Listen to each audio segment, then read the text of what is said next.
from the Harris-Elmore and Genoa libraries. In this video, we're going to be talking bullet journals. Now, what is a bullet journal? It's really anything you want it to be. It could be a diary, it could be a trip planner, it could help you with your schedule, keeping track of water, keeping track of exercising. It's whatever you want to create it to be. And so if you come in and for the whole month of October, you can get a starter kit. So it'll have a brand new marker, you'll have ribbons and paper and stickers and a blank journal, just like this one. And there's different colors. That way you can create whatever you want. Now, I did a few pages. Some are sort of finished, some are not finished, because I wanted you guys to see things that I messed up on or things that I thought were a mistake, and they gave me something way cooler than what I thought it was going to be and what you can do. Okay, so I'm going to show you. So what I have envisioned, because I didn't have too much time to work on it this weekend, this is going to be my welcome to my journal page. So I'm going to make it all colorful with stickers and my name on it. But then this beautiful Halloween scheme that I decided to come up with.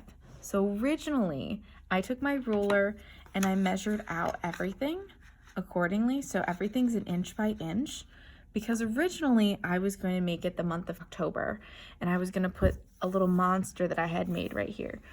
But I started with this Disney watch list page and realized since I did it with permanent marker, it bleeds through the page. So I just decided to talk to my coworkers. I'm like, what should I do? And shout out to McKenna. She helped me out and she's like, why don't you use construction paper? And I'm like, that's a great idea. So I took this geographic shape and I just started gluing all over this whole page. So I made it Halloween. So this is going to be October to-do list. And then I'll be October Halloweeny. So I'm just can cover this up and no one would know since I told you guys. So you don't have to tell people your mistakes, but I'm here to help you.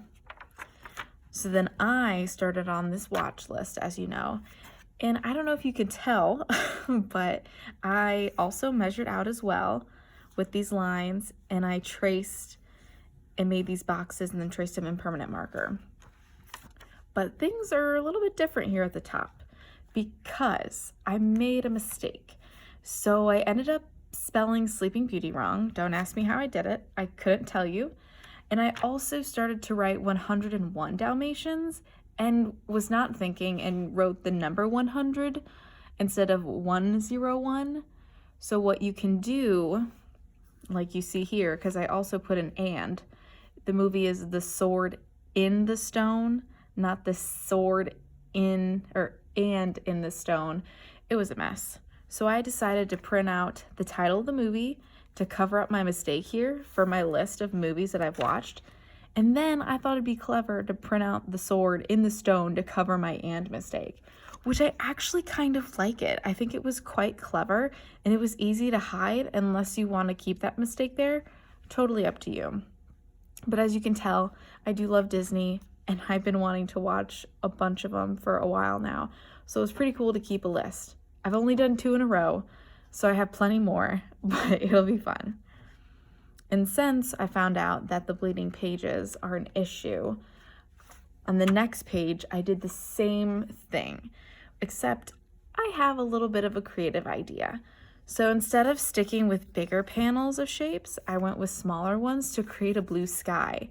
And I just default me loves to doodle suns and clouds and just happy colors.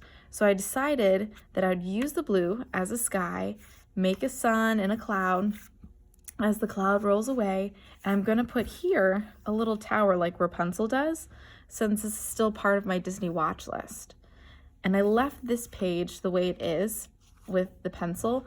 That way you guys can see how I actually continued to measure everything out with a ruler, and it made it so much easier to trace, because then once you draw or write whatever the title is that you want, you can erase that pencil and then bam, it's done. Or you can draw your own pictures or print them offline. I can be creative, but sometimes it's just easier to do it that way. And that is what I've done so far. Now, for some people, it's really easy for them to get creative and just whip out a bullet journal. For me, not so much. So this is my starting point and what I've done. So as you can see, I still have to fix up some stuff and erase it. But, you know, drawing out this was fun, and tracing it out a little bit to help me. And doing this was cool too. So please share with me what you have, and I can't wait to see. I hope you guys enjoyed this video. I know it's a small video, but it took me a very, very long time to make just what I did with the few pages that I sort of have done. It takes a lot of time to make these. So I hope I gave you some sort of inspiration or creativity to get started. If you're not sure what to do, there's tons of ideas online. Plus, in the make and take bags that you have for this month of October, there's also a layout idea too. So there's a whole picture just like this, which I hope to try also. So they'll look like this, where you have an idea that you can try if you want to. If not, you can look online. So I hope you share with me what you've done. I know I've already had one patron show me what she did, and it was so cool. I wish I could have showed it with you guys. So share it with me either on Facebook. You can always email me, or you can always comment on YouTube or stop in the library and see us, okay? Bye, everyone.